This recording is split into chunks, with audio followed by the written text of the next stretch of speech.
Continuing on with Educator.com's reading a book, we're going to learn about X-raying a book. It's probably going to be one of the more interesting lectures and one that's going to have an interesting assignment at the end, so pay close attention. So let's go over the lessons. First off, what is an X-ray of the book? Bet if you think really hard, you can probably guess where I'm going to go with that. Then we're going to learn about two things. We're going to learn about the whole and the parts. And finally, we're going to learn about the organization. And then when we put it all together, we understand the unity of a book. What is an X-ray? Here it is, right here. This is a skeleton of a written essay, a 5-paragraph essay that you are already familiar with.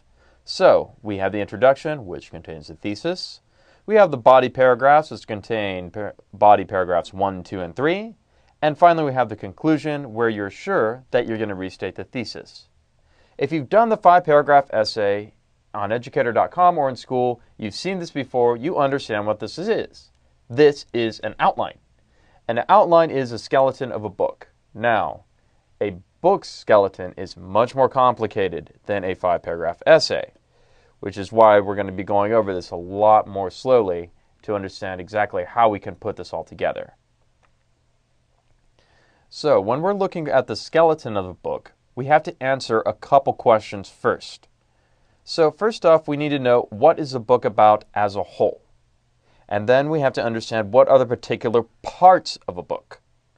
And then we have to understand how are these parts organized into the whole.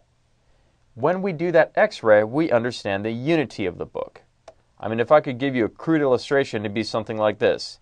Here's the whole, and then we're going to divide that into parts, and then we're going to discover how each of these parts relate to each other, and how they're organized, and why they're presented in such a way. If you get that, you understand what the unity of a book is, and you can kind of, well, understand a book better from there.